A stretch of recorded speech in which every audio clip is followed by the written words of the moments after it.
It's Friday, Feedback Friday, the feedbackiest day of the week. Jazz hands. It is Feedback Friday, and yeah, I sound kind of froggy. It's either because the air here sucks, or because, as I told the patrons, I've been practicing a princess voice, a really high princess voice, and it's not going so well. I don't do well with super girly voices. I'm better at that. You guys have noticed I'm better at like the villain voices, but yeah, it's cracking all over the place. I will get it. It's just been kind of a shit show. If you want to know more, help support this channel, become a monthly patron. Patreon.com/Leanna K. The patrons do get access to some of the behind the scenes stuff that does include horrid fails. Sometimes it's kind of funny. The video this week went in a direction that I did not expect it to go. You also get periodic lying on the floor with cats videos, which is exactly what it sounds like. Apparently I need to do more lying on the floor with cats. One patron said they missed that segment, so I will do another one shortly. I'd been easing off using the cats for a while because Momo was had another one of those respiratory infections. It sucks, poor Momo. He has awful allergies. They think it's probably because he had a rough start in life. We got him with a very serious tapeworm that affects his digestion. He has skin issues, and they said it's probably because he had a rough start in life. I mean, he had to eat mice to survive, and that's how he got the tapeworm. I know, this cuddly, adorable cat was like a vicious killer early in life, but yeah, he gets allergies, and he's on the maximum dose of allergy medication. But if he has allergies for too long, it irritates his sinus passages. It makes him more prone to sinus infections, and it's this constant cycle of just trying to keep the symptoms under control. The poor guy. This is the kick in the heart that comes with rescue cats. Midna's got some issues that she needs medication for. Fortunately, that's easier to control. When you take cats in, they're great animals, but yeah, you deal with the health stuff. But that's not what we're talking about today. We're talking about Lady Bits, and I think I was kind of focused on the patron for a while because weird. When I uploaded it, for people who aren't sure what the process is, I upload it like a day-ish early, and the patrons get to watch it. In part, if they're my QA, if there's any real technical problems or anything like that, then they catch it because they're eagle-eyed smarty pants, and they catch it before anyone else does. So worst comes to worst, I can re-output, re-upload. I started doing that after I discovered that YouTube audio is a little bit for schnickety, and you never get a second chance to make a first impression unless you have a great Patreon community, and then you do, because they get to check it for you. But it's also just to kind of see what the ambassadors of my content, the people who are actually willing to put down money, feel about something. Because to me, if they like it, then if there are very vociferous criticisms from non-patrons, then it helps me, how do I put this? It helps me put that in the proper perspective, because the issue with YouTube is that there are different categories of people who watch content, and I'm sure you guys know this, but hear me out because it explains sort of what I'm telling you right now. There are the people who are willing to pay money for your content, buy merchandise, support Patreon, stuff like that. Those are the people you want to keep happy first and foremost, because they're already giving you money. You don't want to piss them off so badly that they stop giving you money because they've already done it.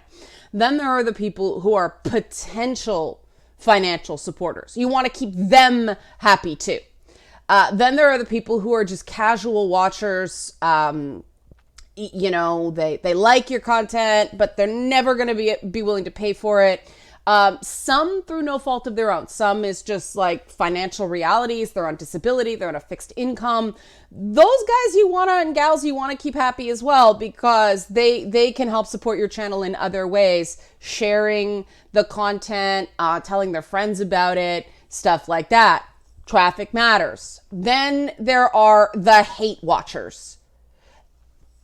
And you don't give a damn about appeasing them. And sometimes in comments, it's really hard, especially and this is where I was getting with them. Sometimes it's hard to tell the difference between somebody who can be convinced and someone who can't be, because my channel audience is still well over 90% male. It has never dipped below 90%. It gets to 91 and then goes back up. I think that's great. Considering the content, it's amazing. When I tell that to people in the industry, they're like, how? You can do it.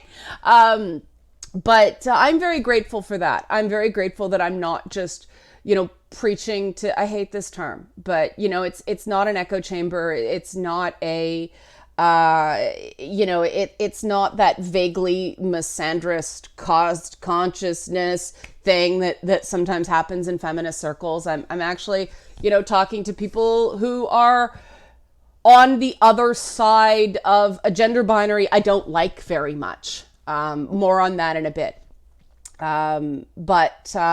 Yeah, so that's part, and it's a nice perk for patrons. I mean, being first without being only. The great thing about my Patreon community is that, just so you guys know, they absolutely do not like extensive inclusive content. So the behind the scenes stuff is cool. Because it's like a private conversation. It's like backstage access. But my patrons have told me over and over and over and over again, they do not want paywalled content. They want the content I make, all of it, to be available to everyone. And I love that about my community. More on that in a bit. I brought that up because of the main focus today. And yeah, I've spent 7 minutes talking about something that's not the main focus. Sorry. There were and I know I say this all the time, but it's true. You guys are awesome. There were so many good comments that it was hard to cut off, figure out where the cutoff was. So I'd either have to spend, hours and hours and hours responding to hundreds and hundreds of comments. And then and then I sort of realized, in most cases, the comments, they were great. They didn't require a response, because I thought that it was somebody's perspective that added to the dialogue. There was some really great ones, by all means, go read them. Somebody wrote this really great, mini essay on the specific role of sorcerers in the Witcher books, male sorcerers who don't use the glamour spells that the sorceresses do, and sort of where they are in the society of the Witcher. And I thought it was great. I really recommend the Witcher books. If you like the games, I really recommend the books. They are challenging reads in places, but they are... I've never read anything quite like them, but the metaphors the author uses regarding physical appearance are unique and wonderful, and I think kicks the crap out of George R.R. Martin. Yeah, I went there, who sort of does a similar thing, but in George R.R. Martin, it seems purely aesthetic. They're just trying to set up this is an ugly world with ugly people in it. Whereas in The Witcher, they're much more metaphors of survival, and the way some people are ashamed of their scars and try to hide them, and others wear them proudly. It's a really beautiful metaphor, and it's one that really speaks to me personally. So I highly recommend the Witcher books if you like the games. They're different in some pretty fundamental ways that I like better than the games. So check them out. They're they're great. They're grumpy, but they're great. They're very well written. The one comment I do want to touch on is something that I found interesting. I'm not surprised, because it was the thing where I'm like, ooh, people are going to get mad at me for this one. So I saw it coming, and I saw the reason why coming as well. And so for a chance I'm prepared for this, go me. It was about the Dragon Age Inquisition romance options bit, and my assertion that the gameplay for Dragon Age romances is racist and sexist. People argued that on me because they said that people in the real world have preferences and that's okay. And I'm like, grrr. I was very specific to make a distinction between narrative and character and gameplay. The problem with Dragon Age Inquisition is not that Dorian is gay and Sarah is gay and Cullen is straight and Blackwall is straight. The problem is that from a gameplay perspective, when you create options for a player, the veneer, the narrative excuse, the aesthetic you put on those gameplay options on the rule book. If you create more options for one type of player and not another, you are deliberately creating biased gameplay. Think of it this way. Imagine if you have a type of they do it in RPGs all the time, right? Mages can't wear armor. They have to wear robes, so they can't use their magic. But they get magic as an offset, right? Like the game gives, the game takes away. That's game balance. Now imagine if mages just couldn't wear armor, but couldn't cast spells. Who the hell would play as a mage? It's crappy. The other classes are privileged, and the whole art of game balance, as well as a science as both, is to make multiple classes enjoyable in different ways instead of handicapping certain classes as opposed to others. You know how every time Destiny, how Bungie rebalances the game, it sucks for a while? Now imagine in another game where certain types of characters couldn't drive certain cars. And one of the big features of the game, imagine if you play Grand Theft Auto as a certain race, you can't drive certain cars. Who the heck would play that race? It's one of the features of the game, trying to drive a whole bunch of different cars. It takes away the fun. Imagine in a shooter like, there's no character creation in Doom, but imagine in a first-person shooter like Metro, there's no character creation there either. God, okay, a first-person shooter with character creation, or an action-adventure game with character creation. Imagine if certain characters you created couldn't use certain weapons, and you didn't know that going in. You found out the hard way as the game progresses. That would be a really unsatisfying experience, right?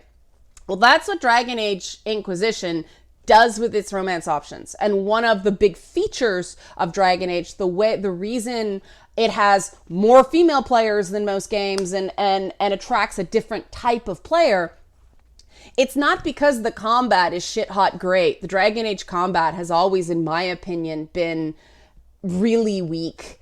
Like inexplicably weak. It's almost like they just don't know how to do combat. There's no reason why that turn-based real-time hybrid has to be as clunky as it is. There are ways to make it better. They tried to fix the pathfinding in Inquisition. I don't think they quite made it. But you don't play it. You play it for the choices. You play it for the interactive narrative with a side of combat. I admit I like the combat, just even though I know it's not very good, because it's that nostalgia for the BioWare Black Isle Interplay games back in the day. But the romances are a selling point. And it is racist to give certain races fewer options in the gameplay. It doesn't matter what narrative construction you build up on top of it. You are limiting certain choices based on race, and you're not giving the player the agency to decide to have that experience off the top. And in RPGs, there's no excuse, because in certain campaign settings, like Ravenloft, one of the things about Ravenloft, for instance, is if you try to play as a dwarf or any sort of unhuman, I like my dwarves. I like my dwarves and halflings and my gnomes. But if you try to play, there's a bigotry within the game world. It's almost like a difficulty setting that is interesting to play. But you know that going in, it's a conscious choice. The idea that, take straight female Qunari Inquisitors. The first time I played Dragon Age Inquisition, I played as a bisexual female Qunari Inquisitor. Because I wanted to play as a Qunari. I love that world. Now, of course, she wasn't actually Qunari. She was Talvas Shoth. First piss off because Mike Laidlaw lied to my face about that. Angry. It was Mike Laidlaw?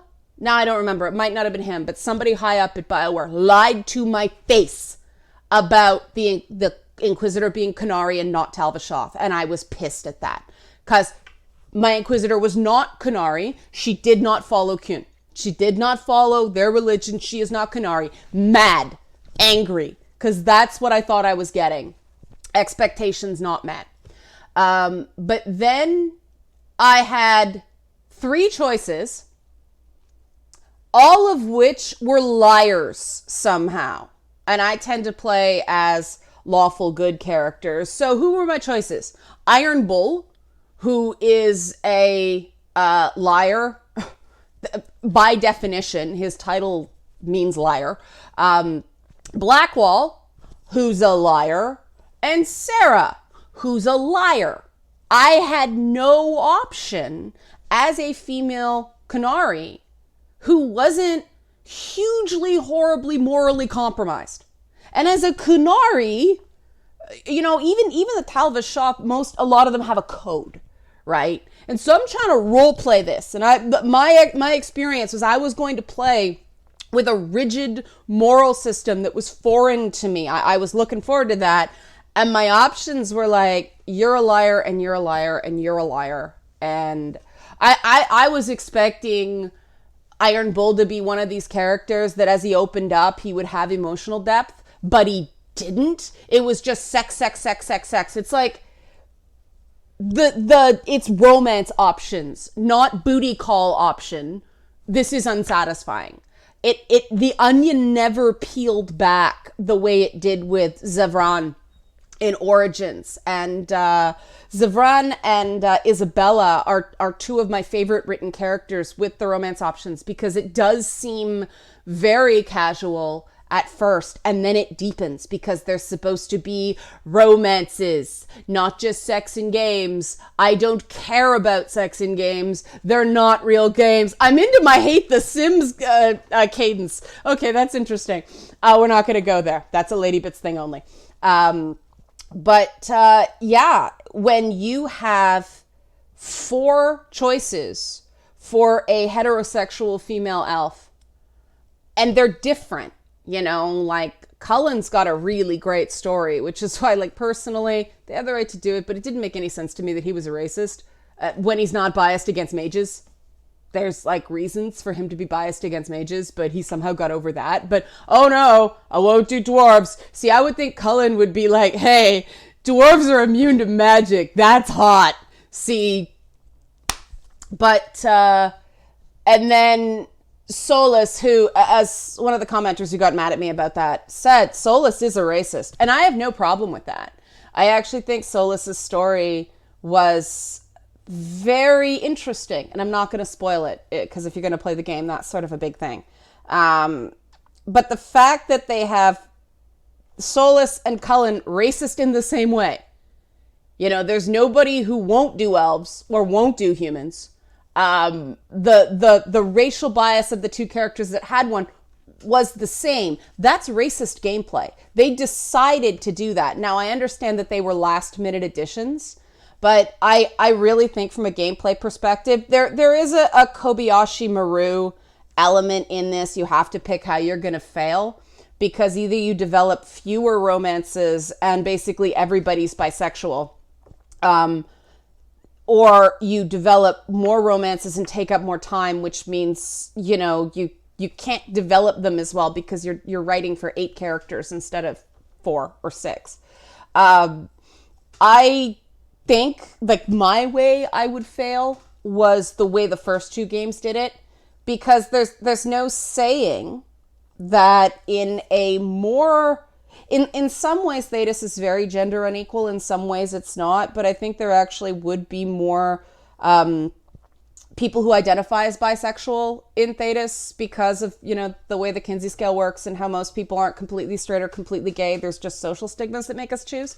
Now I say that as the dreaded pansexual person. And I hated the way they called Iron Bull pansexual in Dragon Age Inquisition, because he wasn't. You can't be a trans inquisitor. So, no, Iron Bull is not pansexual in terms of mechanics. There's no way for him to perform as a pansexual. You can't be a trans inquisitor. He's bisexual, or he's sexually omnivorous, but they don't make that relevant to the gameplay because there's no opportunity to be a trans inquisitor, unless the implication is that he screwed Krem, the trans character who's one of the mercenaries with the Iron Bull, and I don't want to go there. I really liked Krem. I was actually quite disappointed that Krem wasn't a romance option. So you could throw in Krem as somebody who's a Qunari dwarf fancier, but they didn't do that. It started off as this really limited thing where everybody essentially had 2 to 3 choices, and then they added Solas and Cullen.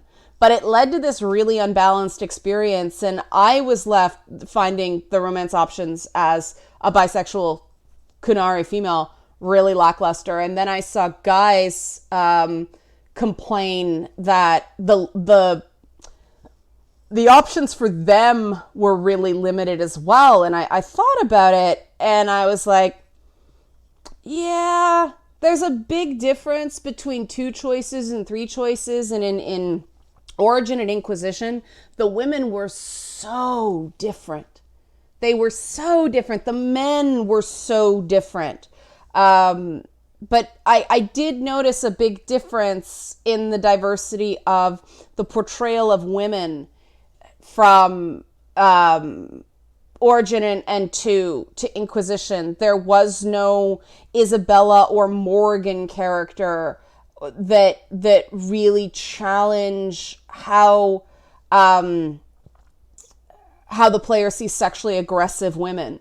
That they do have feelings and they can form bonds, and well, in Morgan's case, not really she does, but she doesn't kind of thing. She's a very complicated character. I thought Cassandra was great. I thought Sarah was a stereotype. She was just a lesbian stereotype. And I'm like, really? Manic Pixie Dream Elf? But that's not a gameplay complaint. We could talk about the characters all day long. Even though I don't like Sarah, I know there are people who do. So that's great. It's that the variety of the characters in the romance options of Inquisition were unbalanced in a racist and sexist way. The game gives more options to characters of certain sexes and races. That is systemic sexism and racism. There is no way around it. You can't argue character to defend gameplay. You can't do that. They're different things. Yes, they are interconnected, but you can't do that. I know there were reasons they did it, but defending the gameplay options is it was a last minute add-on. It's more not the original vision. That's an argument that I think should have been handled in a different way. And then you can get into the weaknesses of the original roster of romance options and why they made some of the choices they did. But you know, you can't defend a gameplay decision through character stuff. You just can't. That is my pet peeve in discussing video games, that you're talking about them like they're linear stories with no interactive component. You can't do that. It's not the same. It's not the same. It's not the same. It's not the same. It's like talking about television or film like it's a book. There are no shot compositions or, you know, film theory in a book. You can't do it. And I know I'm sort of ranting. Please don't get offended. I'm just very passionate about this. I believe very strongly in this. And other people, somebody else said, I forget, they made some other argument about, well, it's okay because this, and it's like, whether you think it's okay or not, remember I said people treat these like moral judgments instead of gameplay problems, instead of running out of time, and so we can't have discussions about this. And I am really tired of EA not giving their BioWare games the quality control that both the developers of those games and their fans deserve. And something like that is a sign of that. Because I'm sure that if that design team was allocating their time better, things would have been very different. It's funny because Dragon Age 2 got so crunched. That's why it was so short and such a sort of smaller story. And that wasn't their fault. They had a crappy deadline from EA. But in a way, they handled their limitation of time much better in Dragon Age 2, as far as I'm concerned, is Inquisition, which is a crappy Skyrim ripoff with lousy romance storylines. Really good character designs in places, wonderful moments. I remember what the other argument was that people should learn that there are people you just can't fuck. And Dragon Age 2 did that. I mean, Aveline and Varric were characters you can befriend, but not romance, back in Dragon Age 2. I thought that was wonderful. I think it's great that there are certain characters that, no, they're just not into you. I would like there to be sort of better friendship developments the way there was with Morrigan. I actually found it more satisfying when you didn't sleep with Morrigan as a guy than if you did. I thought that was a really great dichotomy there. But there is a huge difference in basically saying we're going to make characters off limits for everybody to seem more realistic, and we're going to weight the experience in favor of certain types of characters, but we're not going to let the player know that that's part of the game world going in. Especially since there are Dwarf and Qunari, and I have a real issue with defending Inquisition based on, racism and sexism and homophobia exist in the real world, because those games beat us over the head with don't be homophobic, don't be mean to women. Like they social justice us to death, sometimes to the detriment of the narrative. And then they do that. So you can disagree with me if you want. Don't try to disagree with me on a character paradigm when I am talking about gameplay. Drives me nuts. And that's no offense to the person who made the comment. It's just pet peeve. Okay? And Loki's barking. And there was a bunch of stuff I wanted to talk about as well. Loki, okay, I'm going to have to deal with that. There's a bunch of stuff else I wanted to talk about there. I'll do it for Monday because it's at a half-hour mark now and I respect your time. So yeah, that'll be Monday. Thanks for watching. I'm going to see what this damn dog is barking at. Okay, have a great weekend.